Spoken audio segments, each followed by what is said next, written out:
नमस्कार दोस्तों, एक समुद्र के किनारे पे एक चिड़िया ने अंडे दिए थे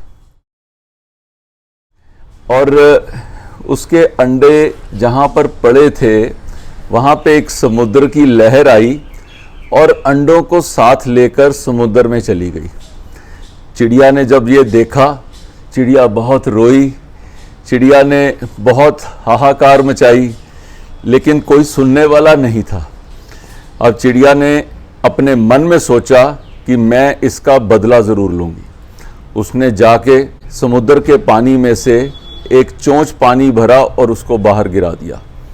जब उसने ऐसा 8-10 बार करा तो उसकी जो दूसरी चिड़िया दोस्त थी, उन्होंने पूछा, ये तुम क्या कर रहे हो?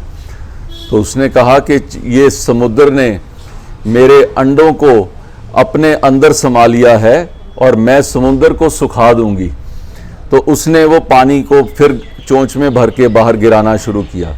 वो सारी चिड़िया उस पर हंसने लगी कि तू इतनी सी चिड़िया समुद्र को कैसे सुखा पाएगी। चिड़िया ने उनको जवाब दिया कि देना है तो साथ दो, सलाहें मत दो।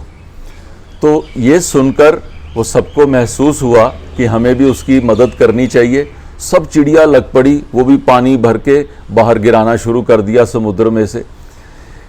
इतने में बाकी पक्षी लोग भी आने शुरू हुए। बाकी पक्षियों ने भी वही सवाल किया चिड़ियों से।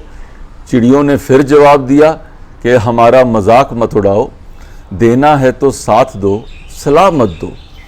ये सुनकर वो सारे पक्षी भी इकट्ठे मिलके समुद्र में अपनी चोंच से पानी उठाते थे और बाहर जाकर गिराने लग पड़े और उन्होंने सोचा कि हम सब मिलके समुद्र को सुखा देंगे।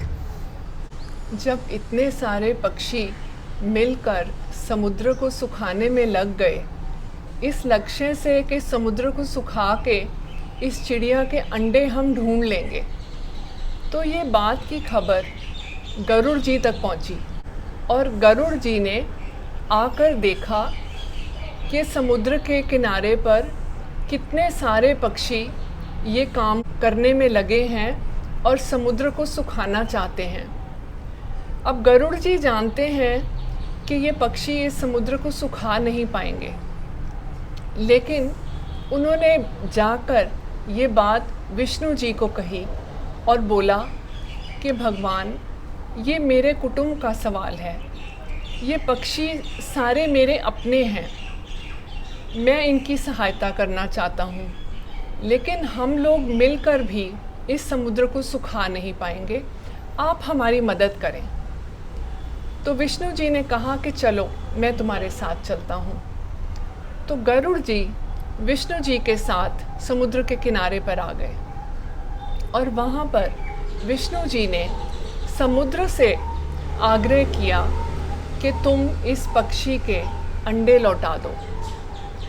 समुद्र वहाँ पर प्रकट हुए और उन्होंने कहा कि भगवान, आप कह रहे हैं तो मैं आपकी बात को मना नहीं कर सकता, लेकिन इतना अथाह समुंदर है, मैं इसमें कहाँ पर ढूंढूंगा कि वो अंडे कहाँ हैं, मैं इनको ढूंढने में सक्षम नहीं हूँ। तो भगवान ने कहा कि मैं तुम्हें बताऊँगा कि अंडे कहाँ पर हैं। तो ऐसा ही भगवान ने समुद्र को बताया और समुद्र ने उस चिड़िया के अंडे लौटा दिए। अब इस कहानी में जिस समय गरुड़ जी ने देखा कि सभी पक्षी इस काम में लगे हुए हैं, तो गरुड़ जी भी ऐसा कर सकते थे कि उनको कहें कि ये काम आपसे नहीं होगा, लेकिन उन्होंने भी सोचा कि ये सलाह देने का समय नहीं है, ये साथ देने का समय है। तो उन्होंने अपने पूरे कुटुंब का साथ भी दिया और साथ में भगवान से भी प्रार्थना की कि आप ये काम करने में हमारी सहायता करें। अगर आज के संदर्भ में हम इस कहानी को देखें तो ऐसा ही लगता है कि सब दुनिया के लोग आज सलाह दे रहे हैं। कोरोना की समस्या कितनी गंभीर है, लेकिन जो एडमिनिस्ट्रेशन बोलती है, जो सरकार बोलती है कि आप मास्क लगा कर रखें, आप वैक्सीनेशन करवाएं, आप कम से कम 2 गज की दूरी बनाकर रखें, यही सबसे बड़ा इसका इलाज है। लेकिन कुछ लोग उसके ऊपर भी ऑब्जेक्शन कर रहे हैं। मेरा सिर्फ ये आप सबसे कहना है कि इस समय देना है तो साथ दें, सलाह देने का समय नहीं है। और मैं मानता हूं कि जब सब लोग मिलके किसी समस्या के साथ जूझते हैं तो भगवान को भी उन लोगों के साथ आके उस समस्या का समाधान करना पड़ता है। जैसा कि चिड़िया की समस्या का समाधान विष्णु भगवान ने भी आके किया, तो आज भी हम उसी तरीके से सब लोग जब इकट्ठे मिलके करेंगे तो भगवान भी हमारा साथ देंगे। सनरेज की टीम की तरफ से हार्दिक शुभकामनाएं।